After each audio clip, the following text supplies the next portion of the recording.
Like those single point failures scare the crap out of me.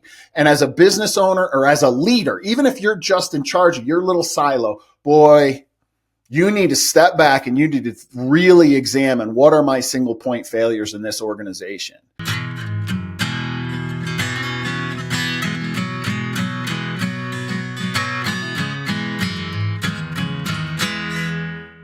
Hey, welcome to 10X Your Team with Cam and Otis. We're a father-son leadership podcast where we talk with other lifelong learners about making an impact and solving big problems.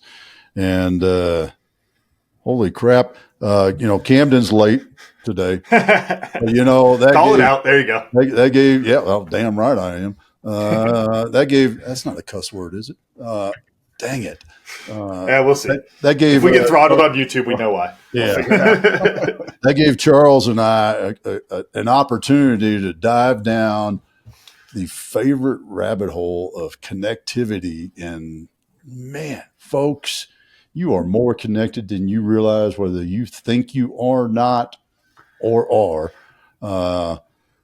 Holy crap. Charles, am I right, dude?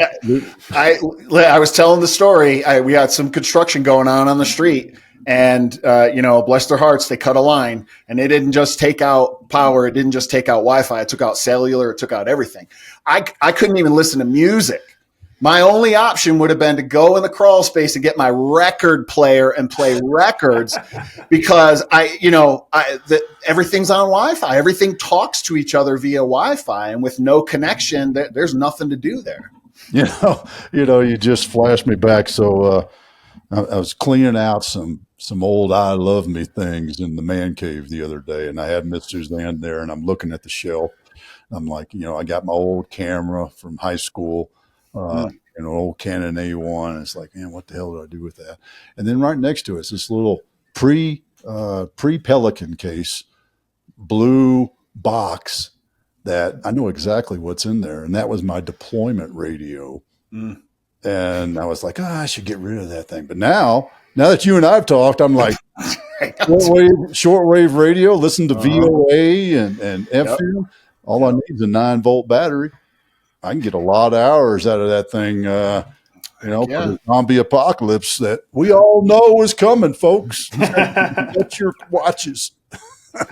Well, I got a leadership question to build off of this. Actually, as we're talking there about the prep-in and the purpose of the show. I will try my best, and we'll tiptoe around a couple crazy rabbit holes that are definitely connected to this conversation. But talking about that and the connectivity and all that it's always the we joke of the I've referenced like the wizard and the prophet idea. I read that, and it's like, okay, so then we're going to take the prophet route, right? Well, the wizard stuff, all the technological advances, well, that's no good because we can just get messed up by a windstorm and all that kind of stuff, like you're saying, Charles. Well, then I just got to go move up to the mountains, Dad. You got the ranch out there. We'll throw out all the electricity, just have our fire, go hunt, maybe steal a couple cattle from next door. I don't know, but it's like we go up there. Well, that doesn't really make sense either. What's the happy medium there? And I think that's the interesting approach, because that same thing goes inside of business. You think you could shoot.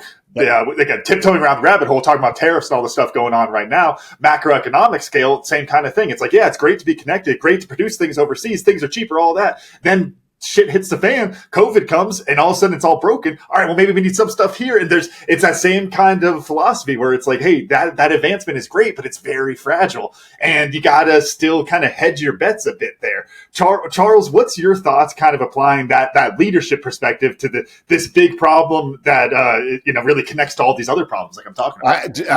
I'll tell you what, man, I've been swirling around this for a long time, because of some of the lessons learned from COVID. And honestly, I don't care if you are a 0 to 5 employee business or you're a 7 or 8 figure business. You had better know your value chain. You had better know what you actually do and what you don't do. You had better know your dependencies and interdependencies and really examine those. Now, politics aside, if you look at the strategy that's trying to be implemented right now in this country, it's to address some of those issues. One of the things that scared the crap about me during COVID was IV bags. There's like one little cinder block factory somewhere in the Caribbean that makes IV bags. You know, like those single point failures scare the crap out of me. And as a business owner or as a leader, even if you're just in charge of your little silo, boy, you need to step back and you need to really examine what are my single point failures in this organization. Recognizing, you know, what is our value add? Who's our supplier? What's their input? What is our, you know, process add kind of, you know, value add proposition? And then what's our output and who that customer is? That's a classic SIPOC, right? You better know. You better know. I mean, we can go on and on and on because the granddaddy of business cases is Amazon, right? Look what Jeff did. The reason Amazon is the behemoth it is right now is because Jeff said single point failure, single point failure, single point failure. Nope. Get our own planes, get our own trucks, make our own boxes, do our right. Why did he do that? Well, because he didn't want to give control of his company and his success to someone else. And when you outsource that stuff, that's exactly what you're doing. You're outsourcing your success to someone else, not for me. Nope. You know, that's part of the reason that Boeing has struggled. Yep. Is subcontractor failure. You know, I've talked with my dad, Pawpaw, you know, Dr. McGregor about this many times. And designed the freaking F-16, folks, to give the background on why that conversation is important, not just a family one. Dr. McGregor is a no shit rocket scientist. You know, designing fighter jets of the future. And even at Lockheed, when he was they were building that plane, the F-16 Joint Strike Fighter, all those sort of things, they were outsourcing, partly because the government requires you to do this also. Yeah. But those were failure points. It wasn't their quality control in the shop. It was the quality control of the subcontractor. And when you start talking about this in your business design, Charles, I'd love to, have you been able to, one, identify, and two, set up that quality control process so that you make sure that, you know, Joe's welding shop is doing it right. Right. Well, honestly, all my experience is in the nuclear industry. Okay. And the nuclear industry is NQA1. Like top shelf, show me where that ore was mined. Define NQA1. NQA1 is the National Quality Assessment Level 1, which means show me where that iron was mined before you made it into the bar and then welded on it and then delivered it to me. Like, you better show me the life cycle, which is great. We've got a lot of technologies that are doing that for us now. But that program in particular is specifically designed to do exactly what you said, which is the government. And in commercial nuclear, it's a little weird, right? Because commercial nuclear, okay, it's commercial. It's GE, it's Westinghouse, it's Bechtel, it's those guys. But at the same time, there's a Nuclear Regulatory Commission that oversees that. So it's like, yeah, we're a private commercial company, but at the same time, we have these hardcore federal regulations. That NQA1 system talks about how to manage your relationship with subcontractors. And if you want to be a subcontractor to an NQA1 organization, here's the requirements. You got to have this program. And a lot of the reasons that subcontractors never apply for those gigs, like, I don't want it, is because the upfront cost is $600,000 to put together an NQA1 program at your little factory in, Hickashaw, Tennessee or whatever, where you make the world's best cams. But do you really want to invest that much into proving that you have this, pedigree and you have this and your employees are trained to a certain standard and all that kind of stuff? But truthfully, the guts of that, you can take that into any business. You don't have to have an NQA1 system to do that. The guts of that and the intent of that is, okay, you're going to be a subcontractor. Here's the first one for me. Congratulations, we're now partners. You don't work for me.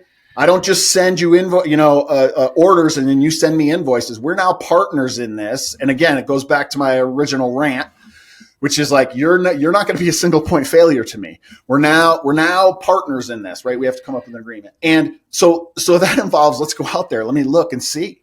Let me or a representative of my organization go look and see. Are you guys ready for this? How are you managing this? What happens if that? How diverse is your supply chain? When I was working at GE, we put a couple small businesses out of business because we slapped them with orders that they had no chance of meeting. No chance. This little fiber optic company in Massachusetts, they were doing great work, making beautiful fiber optic cables.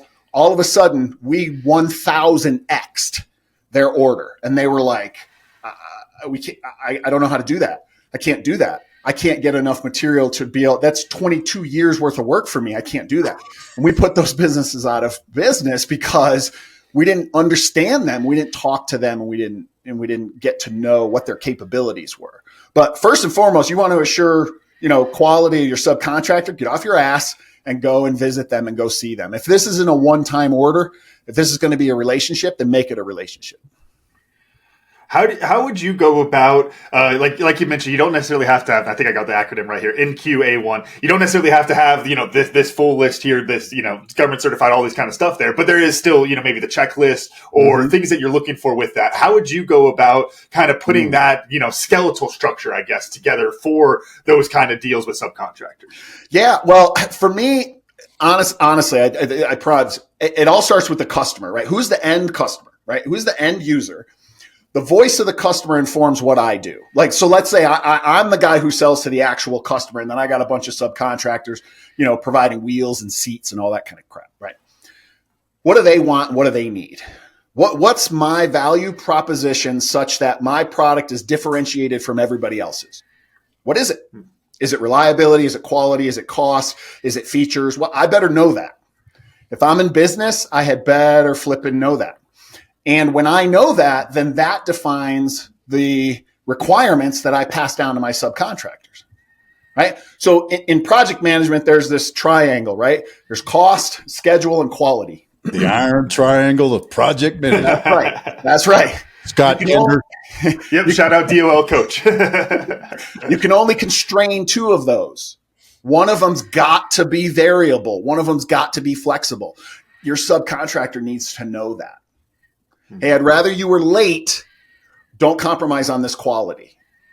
The quality of this one, man, plus or minus 10% is fine, but I got to have them on Friday. If you're not communicating with them, they need to know that. But first and foremost, when you establish that relationship with your subcontractor, I'm going to assume we're talking about a smaller organization. Maybe you don't have a vice president of supply chain operations. Okay, you probably have an operations manager, and that's about as close as you're going to get to a specialized supply chain manager, okay, for a smaller company. Did they know what's important to you? Are they thinking about that when they're evaluating subcontractors? These guys have a 5-star rating, top quality, best reviews. Yelp says they're the best, whatever they do. But read the reviews, and it's like late, over budget, late, over budget. Who's our customer? Christmas is coming. Is that okay with us? Does it do us any good to provide bicycles on December 26th? Probably not. Right? So you need to know what your priorities are, and those have to be passed down in your subcontract, in your, purchase order, or ideally in your request for proposal, in your RFP, where you do pick your top 5 and you send out RFPs to those 5 suppliers and say, hey man, I'm being transparent and I'm being honest with you. I'm not afraid of you using that information against me. I want you to have the full picture. This is what's important to me. Can you meet this? Yes or no? And you're looking for no's. I'll be honest with you. A no is a wonderful, beautiful, amazing thing. No, man, I can't do that. Thank you so much for being flippin' honest with me, because the outcome of my business, right, and the success of my business is kind of hinged on this. So thank you for being honest. But then those guys are like, yes, but I can do that. But in order to meet this in the timeline, man, I'm going to have to add Saturdays. So I want you to understand that I'm putting a 6-day work week in this proposal. Oh, okay. Do you know that? Do you understand that? Right? All those kind of requirements need to trickle down to that subcontractor for sure. That sounds like you learned that the hard way. Would you got a story? I'm going to call you on the spot. You got a story that you could share of that, that thing happening and coming up smacking you yeah. on the head? Oh my gosh. The bigger the organization gets, the more it relies on templates, right? somehow, I don't know which, management guru did this to us, but somewhere along the way, somebody's idea of operational efficiency became templates.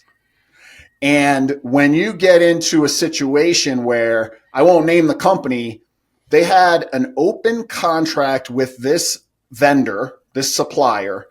I think the contract was about 18 years old. Oh, shit. And they just, every year they would add a line item. 2021, 2022, 2023, 2024. And the value would go up and up and up and up, right? The original terms and conditions, guys, the original expectations were 18 years out of date. So everything that they had been providing for 17 years was non-compliant. Holy shit. What? Bring in the auditors, bring in the fines, notify all your customers who bought that product over the past 17 years and say, yeah, you know how we said it was, well, we got to just go in and check this one thing real quick. Make sure that well didn't snap after all. Holy crap. So this idea of operational efficiency, you better be really careful with that, because copy paste is, it's a wonderful, beautiful, amazing, one of my favorite things about computers. But it's also one of the most dangerous things that exist in the business world. Copy paste, because it's super easy. And it worked on that one. It's probably good, right? Oh, I've seen it on proposals sent to the government for multi-million-dollar, $100 million plus contracts, and just like, Yep.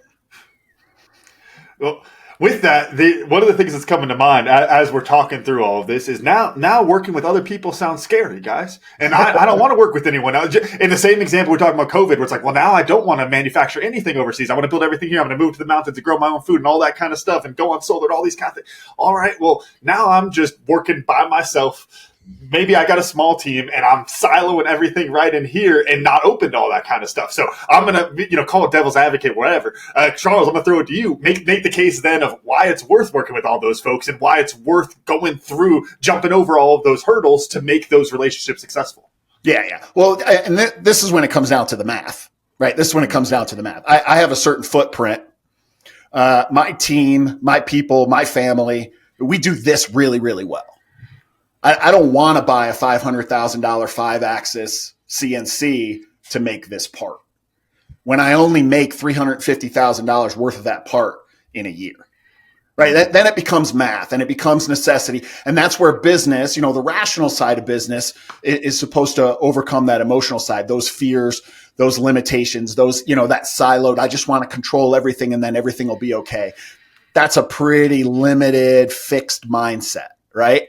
What we want is a growth mindset. And we recognize, if we're true capitalists, everybody benefits, right? I give them business and then they do well and they have jobs and and then it comes out to be mathematically better for me anyway, especially if they're the absolute best at XYZ. Right. The key in that relationship is don't wait until things go wrong to set it up. That's why we have prenups, right? When you're in a sound mind and body, I don't think this is ever going to go wrong. But if it does, this is kind of the way that we should do it.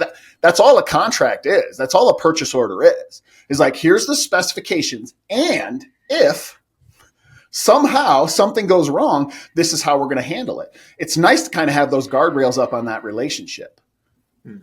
Yeah. And, I've run across this so many times, and I'm an advocate for the agreement, particularly among friends. And then I still run across folks that say, well, we just got a handshake agreement. I'm like, okay, how good's your memory? What did y'all agree to when you shook that hand?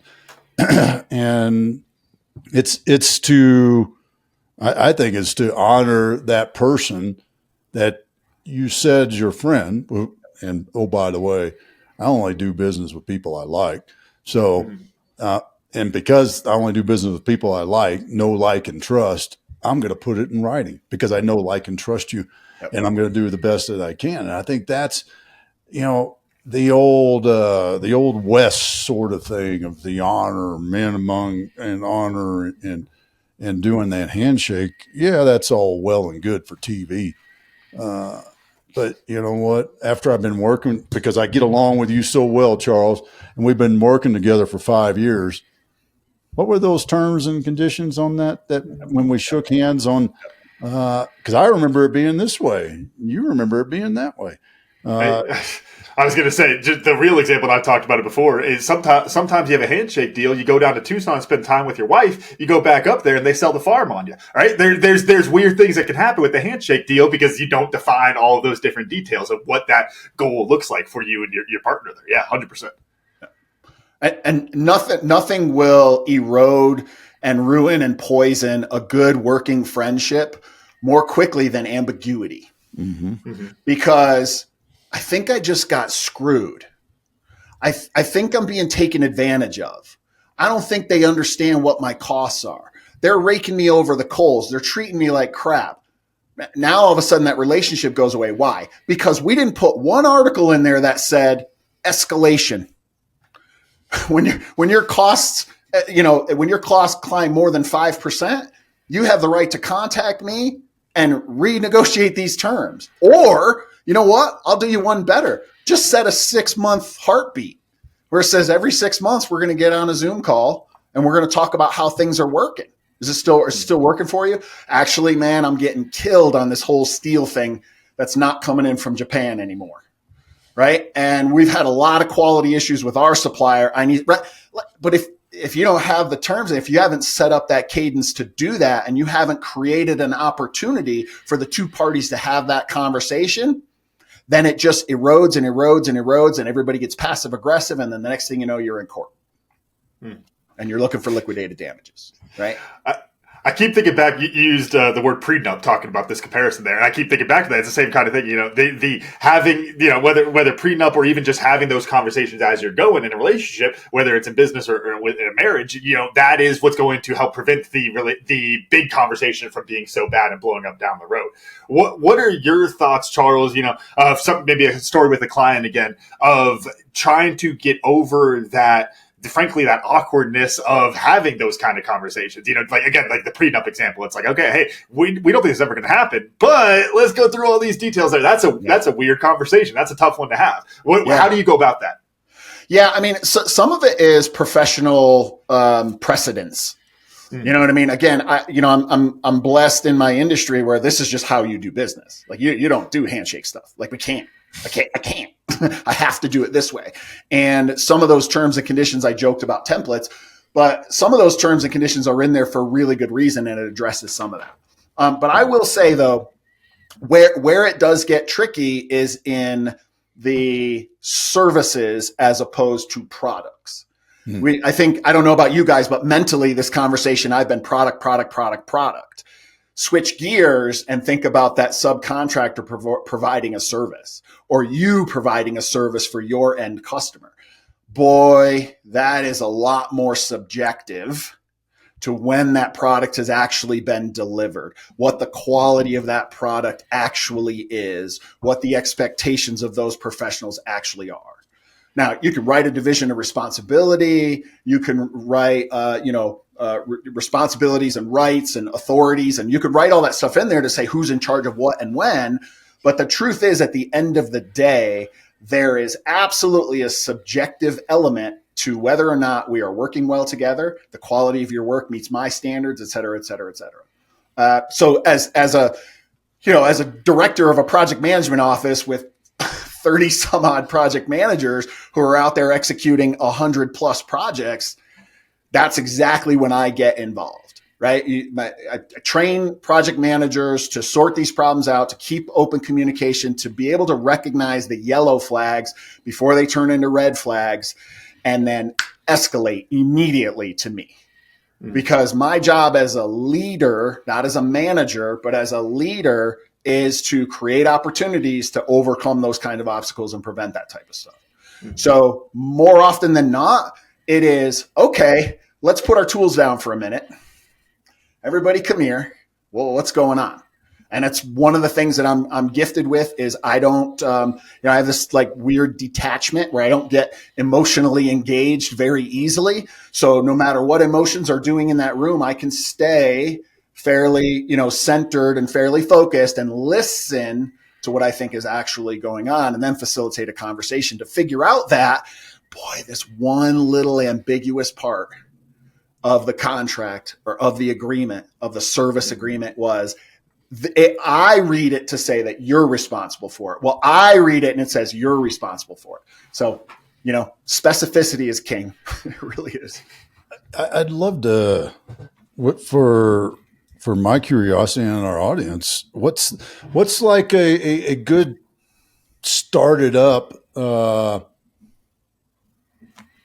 communications means, I guess, is what I'm trying to get to.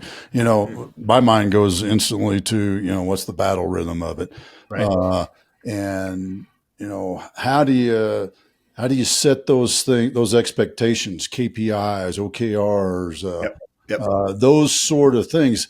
What's a good rule of thumb that you could share with us to help folks know what a ground level to at least start with? Mm-hmm, mm-hmm. Yeah, this is definitely has to be a scalable system, right? Mm. It doesn't make sense to have 2 15-minute stand-ups every day when there's 6 people on the job and it's 3 weeks long.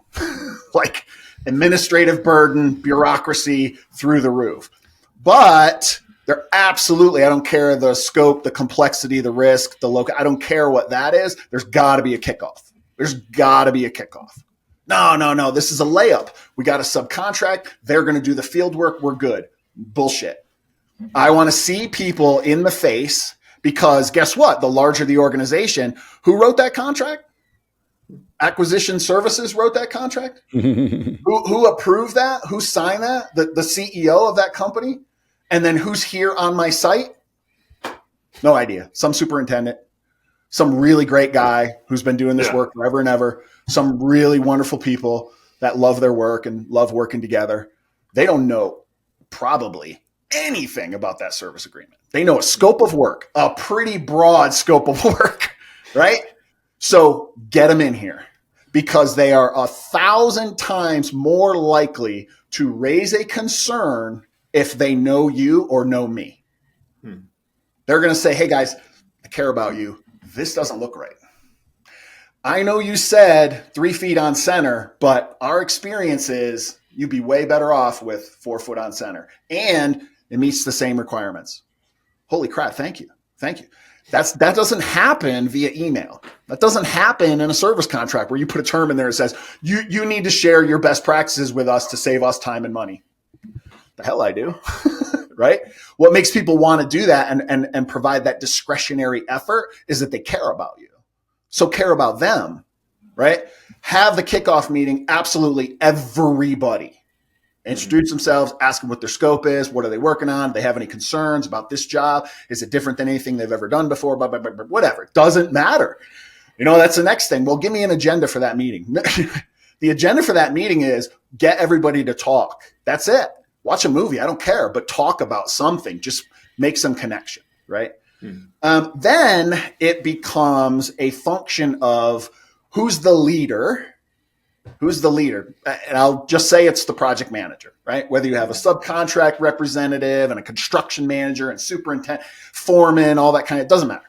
Who's really in charge of what's going on? In most organizations, it should be the project manager who's ultimately responsible for funding and schedule and cost and all that kind of stuff. How good are they? Do you trust that they have the emotional intelligence to be able to look at that team and understand is the team functioning well together or not? If you don't, that's my job, right? To assess that. If I don't, I want to see twice a week. I want to see you conduct, some kind of integrated project team meeting or something. Okay. I want to see you interact with them. And I want to be able to read their body language and understand whether we have a chilled environment where nobody's talking to each other, or we have open communication and everybody feels comfortable raising concerns. That's what I'm looking for. Again, complexity, risk, scope, major milestones. The project shifts phases from outside work to inside work. That's different people. I bet you that's different people, probably due to have another pre-job brief, another face-to-face meeting, because the phase is so, you do get experience based on how this is rolling out.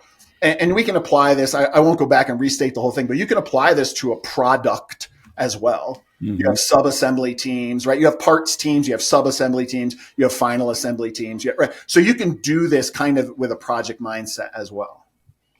I would like to kind of dive into a little bit there. And of course, my favorite leadership example is rugby, and talking about that. And we talk about ambiguity and the disconnection from like talk about the subcontractors. Similar kind of thing, Dad, we talked about it a bunch on the show, of the coach on the sideline. You don't get to control what's going on out there, right? You have to prepare them to go do that all on their own. And sorry if the barking dogs are getting through on the mic, but that's what happens. But no, so my thought there is that when you're teaching somebody, when you're dealing with that kind of situation, what it really comes down to is a leadership problem. I have the lens with which I can deal with that ambiguity, and I have to go and I have to teach Charles how to deal with that ambiguity.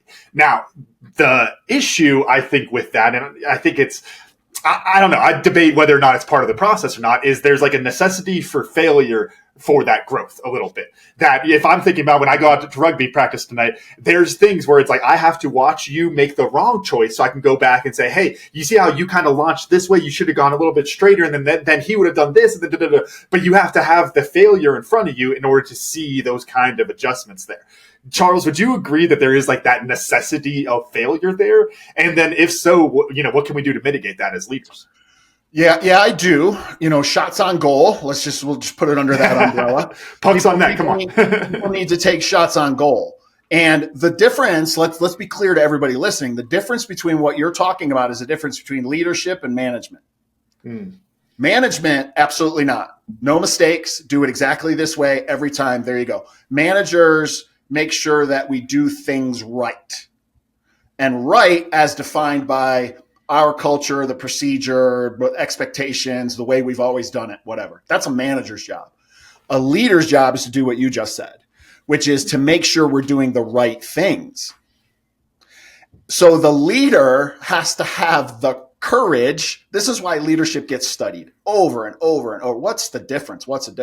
Leadership has to have the trust, the faith, the courage, not only in themselves, but in the people that they hired and trained and brought into this, to say, one of the greatest lessons I learned was being a father and watching my children fail and letting it happen. Because it doesn't do me any good whatsoever to tell my son, actually, rewind, tell my nephew, that ramp is not going to hold. You can't just stack 4 2x4s on top of each other and lay a piece of plywood on there. That shit's going to fall over in one. But I gotta let you just roll over that. But some of the greatest leadership lessons I learned through fatherhood, because the hardest thing in the world for me to do as a father is to let my kids fail, to watch them fail and let them fail. But this is, personal. My value system is, and my job is not to make their life perfect. My job is to prepare them for the impending apocalypse. And I have no idea what that's going to be. I have no idea what that looks like. If you had asked me, my daughter's going to graduate from college next week. If you had asked me 20 years ago, hey, what kind of job market is she going to walk into? I have no idea. What job is she going to get? I have no idea. What's her field of study? I have no idea. Then how do you raise that kid? You raise that kid, in my opinion, this was my approach. I raised her to make good decisions. That's what I taught her. I taught her decision making. That's what I taught my kids. This is how you do decision making. This is how you perform measurement system analysis or root cause analysis, so that going forward in life, you're actually getting better.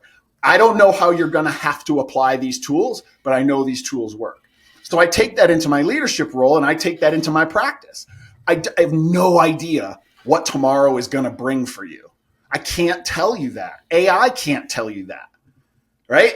But I do know this. The quality of your life is determined by the quality of your questions.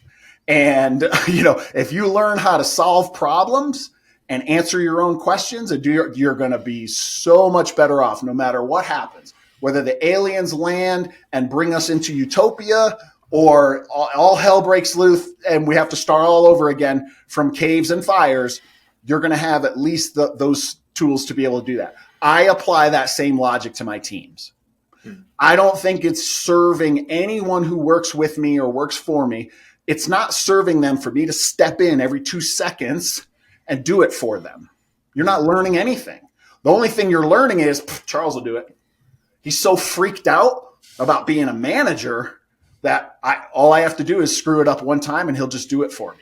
That's not my job as a leader. I would love to. No, I got a dad on this one. I got a note. Don't worry, you can go. yeah, you can son on it. I'm going to dad on it because I find that's a great analogy. In this is the smart ass sort of approach to that. Is so what you're telling me is these business leaders. And I'll use the air quotes around leader, people in businesses that are holding positions of authority, to define it better, are shitty parents. Right? I mean, most likely so. I wonder if there's empirical data for that. Are they the helicopter parents that we all just dread to have on the soccer team with our son or daughter? Well, if you read Dr. Dweck, right, and you read about mindset, and I'm with you, that is my leadership hotspot right there. And those are the leaders that I actually enjoy working with the most. That's these fixed mindset. Okay, my background, very, very, very technical, right? So the best technician becomes the best foreman. The best foreman becomes the best, right? And it's like we just have this ingrained idea that technical acumen leads to leadership. Completely different skill set, completely different language, not the same.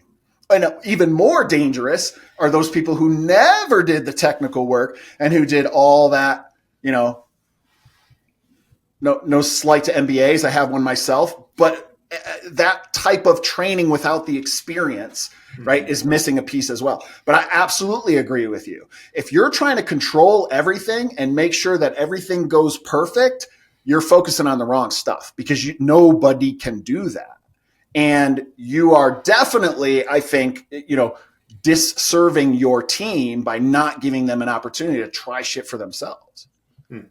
So some of the most innovative, amazing, creative solutions that have ever come out of problems, they weren't mine.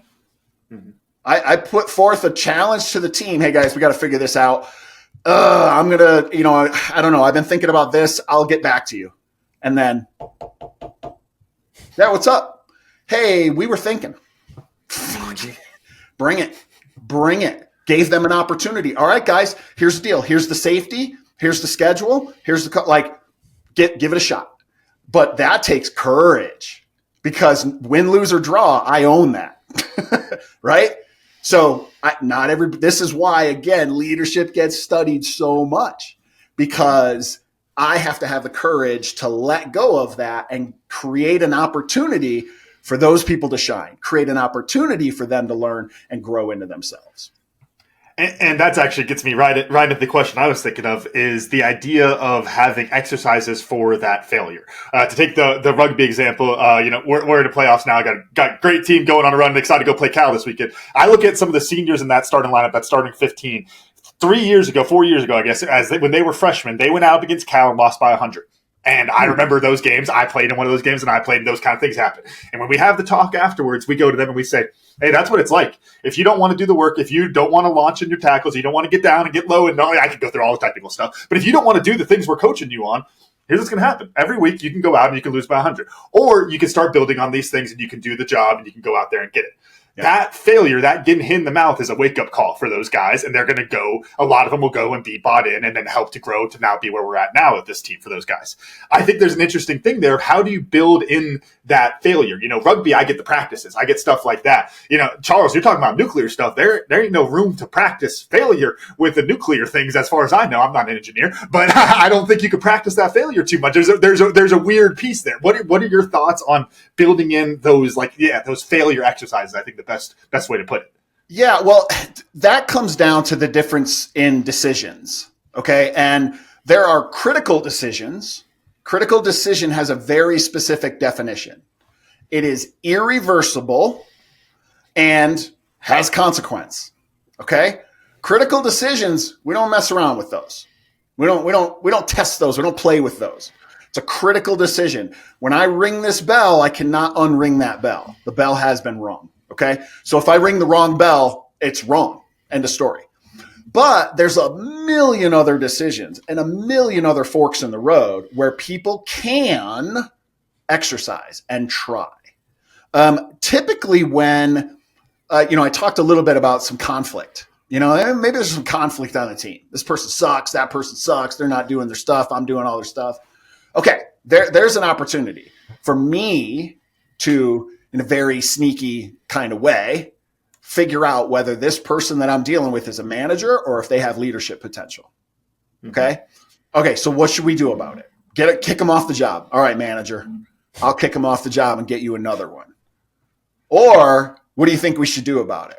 Well, I've tried to talk to him about this and this. I'm just not getting through. I don't know. Is there another way I could present it? Holy shit. A leader is born. A leader is born. That's the right question, right? That's the growth mindset that I just referred to. The fixed mindset is they are the problem. Get them out of here and then I'll be successful. The growth mindset is I got to make them better because there's no guarantee that they're ever going away. I may have to work with them for the rest of my life. That's the growth. That's the growth opportunity. And also that the next person ain't going to be any better. No, definitely. And good grief, you got to start from scratch there too. Yeah. Yeah, I think that's something that a lot of employers forget, and that let that person go is the cost of backfilling that person. But there is also that threshold of I've tried everything. So, definitely. I've definitely reached the end of the road with a couple of people, and it's frustrating for me to admit. Right? Because this is what I do. I develop people. I'm a leader, like straight up. And when somebody can't be led, guess what? I can lead them to water and can't make them drink. I can come out to the 50-yard line, but they got to meet me there. That, all those kind of things. And it's like, so I kind of break things up categorically. Is it a function of willingness or is it capacity? Mm-hmm. And I'll take capacity all day long because I can train anybody to do anything. I promise you, if they're willing. If they're unwilling, you are wasting your time.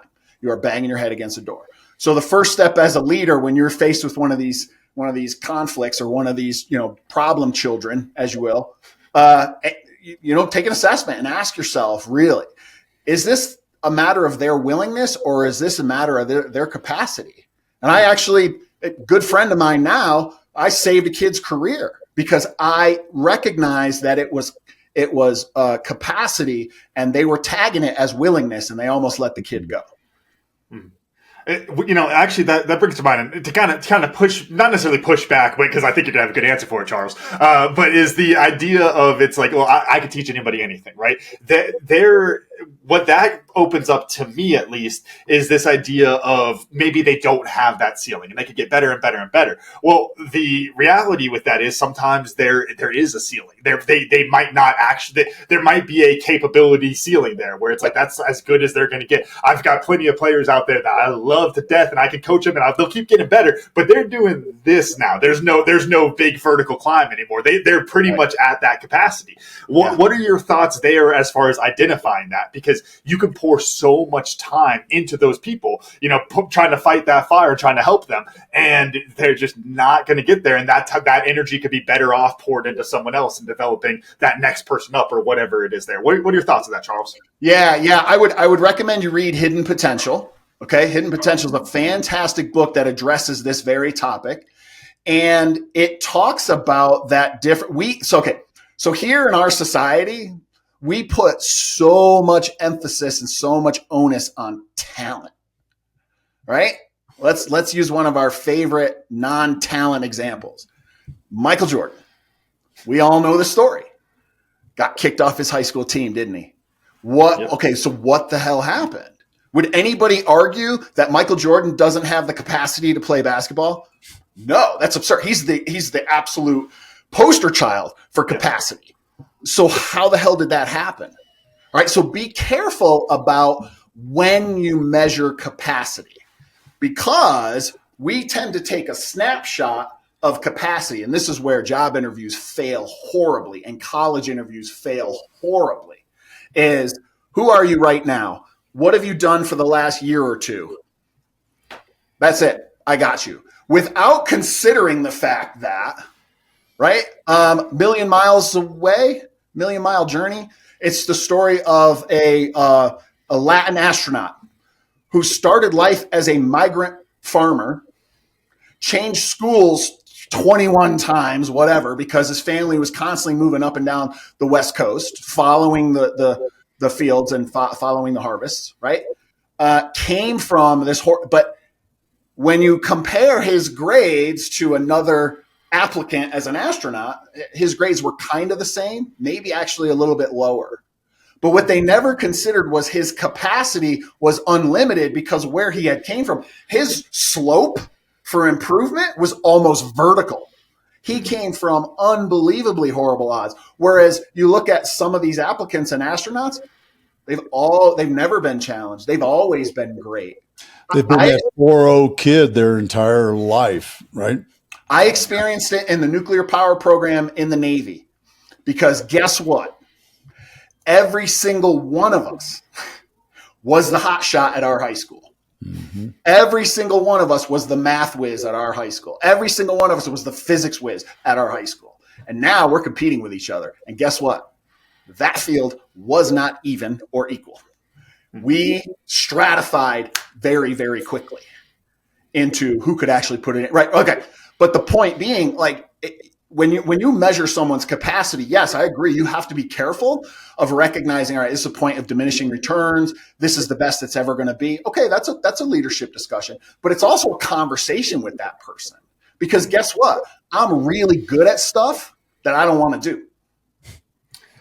Right? Yep. I have a VA who does a lot of stuff that I am actually better at doing. But you know what? I don't care. I don't need an A+ on those things. I need a C. That can go to a VA. I don't need to do that. Okay? So you got to really recognize, is this the requirement for this position and they are not getting good enough to do this? Okay, let's talk about what else you might be better suited for. Or am I just being a dick and I think they should have to do it this way or be able to do it this way because I did? Mm-hmm. Again, that's a fixed management mindset. That's not a leadership. Leadership is, this is the thing I love, right? My whole existence, my purpose, my practice is all built on a very simple phrase. Everyone has value. Everyone has value. Yeah. That's how I lead, which means if I have an underperformer, it's because I got him in the wrong position. Mm-hmm. I got a 115-pound kid on the front line, on the offensive line. Nope. That's on me. That's on me. That's not that. Yes. Yep. Yes, it's a capacity issue, but it's because I put you in the wrong position. I need to better apply your capacity somewhere else. That's leadership. How do you tell the difference then between somebody who is plateauing and they'll climb again versus they've actually just kind of flattened off there? Yep. Intrinsic motivation. What do they give a shit about? What do they care about? And this sounds super, floofy, touchy-feely, but the truth is, and I've gotten really good at this because it's kind of a focus of what I do, but I can figure out people's emotional needs, right? I just use the basic 6, but I can figure out someone's emotional needs pretty quickly. Does this person need certainty and a schedule and a regimen? They want to do the same thing every day. Does this person need significance and they need to be patted on the back a lot? Is this person much happier on a team where they're able to contribute to a bigger goal? I can figure that out very quickly. And I have made a couple of little tweaks and a couple little moves that have blown people up because I put them in a position that becomes intrinsically motivating. And all of a sudden they're like, I love this job. It's the same job. No, this is completely different because Charles blah, blah, blah, blah. Move me over here with this, right? They might think it's something external. But the truth is what I did was I realigned their performance metrics to be intrinsically motivating. Well, and that's the validation of good to great and the right seat on the right bus, right? It happens that way. And that takes a lot of insight and, as a leader, listening, not just directing. I think that's a key part to that. And it brings me back to the thing I just love, and it's the helicopter mom and dad. And I wonder how their businesses are, what their businesses are like. And I'd be willing to bet there is a direct comparison. Absolutely. To that. And I'm flashing back to all the scenes of, the standing next to the hockey rink and the soccer fields and even the rugby pitches. They just didn't understand what the hell they were yelling about at the rugby pitch, which was one of the blessings of being a rugby coach, by the way. Yeah. Parents had no idea about the game. And I think that's just such a great lesson that I can't wait till the grandkids are out there on the soccer field and watch those helicopter parrots and just wonder, go over and ask them, how's your business doing?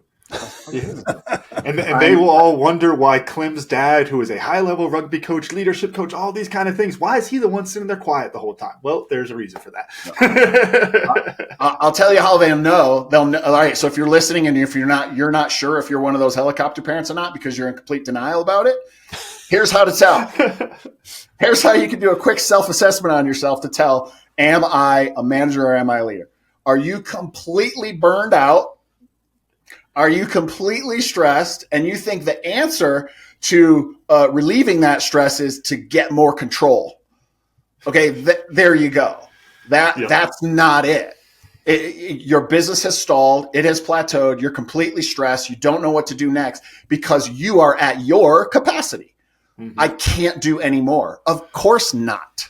That's why you have a team and that's why you have employees, because you're not supposed to. You're not supposed to do it. You're supposed to have that. You're supposed to put the right people on the right seats, and they're supposed to do their part. And you should be thinking strategy. Mm-hmm. One of the best is my son would only play soccer if I coached. Okay, they're like 8 or 9, I think, and they come in. We're really close to winning our first game. So it's like strategy. Oh my God, I want to move these. I want to treat them all like freaking chess pieces and move them all over, right? And I look up at these faces, bright red, covered in sweat, panting at me, and they're looking for some kind of thing. And I'm like, if I tell them any of this, I'm going to lose them. So here's what I said. All right, guys, here's the deal. Here's our strategy for the last, part of this game. You ready? Go out there and be a complete pain in the ass. And they were like, what? One, coach just swore. So that's like worth 100 points right there. Right? And then they went out there and every one of them was able to visualize what that meant. The laughter coming off that pitch of them swarming these other kids. Every time somebody got the ball, like my boys just swarmed them and we're just pain in the ass, just getting in the way. Dude, it was like such a clarifying leadership moment. Like, what is strategy? Strategy is not all the individual steps. Strategy is the mission. Go be a pain in the ass. Just go. It's working, right? Like we're almost there. Oh. I love that. I think the idea of control. Oh, okay, cool. Glad you got that. I had a question there. No, I was going to say, I think it's interesting, talk about control there and like the desire for more control. It just becomes that self-perpetuating problem. It's the same kind of thing. I always tell clients when I'm coaching them, whenever I ask, like, what do you think you could do why do you think you need a change? Or what is going on there? And they say, well, I just need, nope, you're wrong there. Because if it's a just to do it, then there's a reason you haven't been just doing it for the whole time building up to this point, right? But the one question I wanted to ask you, Charles, before we wrap up here is, Dad, I always make fun of you for this as a Green Beret of it's like, okay, hey, yeah, you got this great leadership stuff. You can't ship people off into the freaking mountains in Afghanistan and have them learn how to be a leader that way. You have to kind of bottle it up and pass it along. Charles, what are your thoughts of that? Because we can't, not everyone's going to be the nuclear engineer. You can't go send them out on a sub for 6 months or however the hell long you guys go out there. What do you do to try to bottle up those lessons and pass them along like that? Yeah, well, I mean, I think it fits the theme of our conversation all along, kind of in that parenting thing, which is I have to have the intelligence and the courage and the confidence to recognize that this isn't life-threatening. They can fail at this and it's okay. And you raise the stakes. You have to be able to raise the stakes to do that. But it starts with those little things. I can't tell you how many times I know the answer. I've got the answer. I could blurt it out right now. But instead I say, I don't know. Let me get back to you. Let me think about that for a minute. Let me get back to you. Why would I do something like that? Why wouldn't I just give them the answer right there in the room? Because by doing that, I'm creating opportunities to build trust between me and that person. Because I said I would get back to you, and I got back to you, didn't I? Now, I artificially created that opportunity. Right? I did that on purpose to demonstrate I'm going to come through. I'm going to do what I said. I could give you the link right now. I could tell you the page that it's on right now, but I'm not going to do that. I'm going to take that away and think about that. I watch my own people do the same thing, right? Which is, hey, what should we do about this? I've overheard these what should we do about this? Well, why don't you sit down and think up a couple of ideas and then we'll go over it together later. I don't have time right now. They got time, but they just took the lesson that I taught them. Excuse me. I knew I was going to do that because I talk with my hands way too much. But they took a lesson that I demonstrated to them, which demonstration is the greatest form of persuasion, and they're demonstrating it. And when I see that, like, oh, yes. Because they gave that person an opportunity to think for themselves, come up with some ideas, and then they build trust between them. So, I mean, yeah, we got to be smart. We can't just have everybody out there cowboying it, winging it. But as leaders, we create those opportunities. So create a safe environment, a safe opportunity for people to test their legs, and then, eventually take the training wheels off. Love it.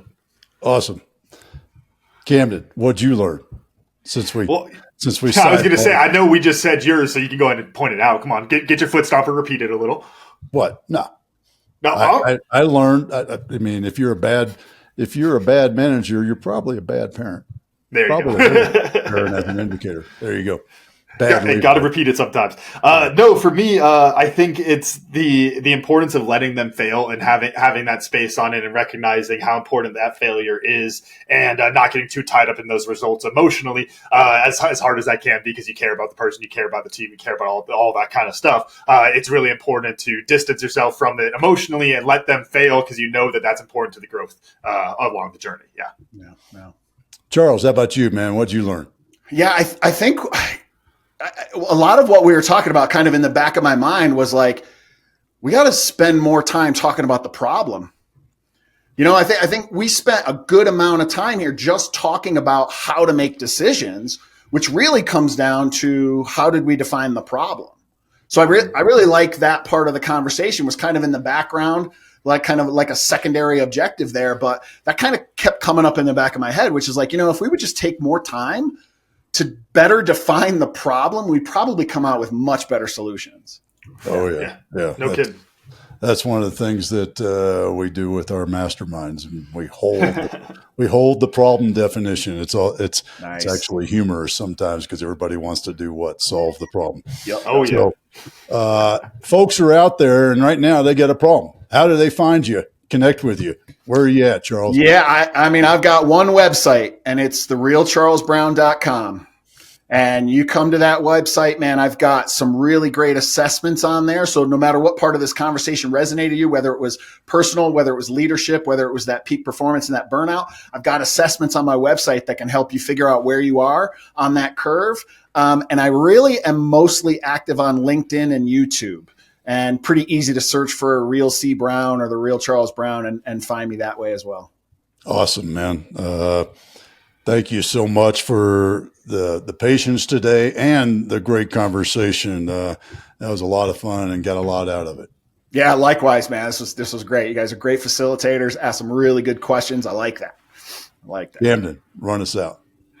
All right. Thank y'all for listening to today's episode of 10X Your Team with Camden and Otis. And a special thanks to our guest, Charles Browne, for joining us. The real Charles Browne. Don't go to the fake CharlesBrowne.com because you'll get a bunch of viruses, all those kind of things. Don't do it, folks. Remember, you can watch full episodes of the show on YouTube at 10X Your Team. If you enjoyed today's episode, please make sure to pass them along to other lifelong learners in your tribe so they can enjoy it too.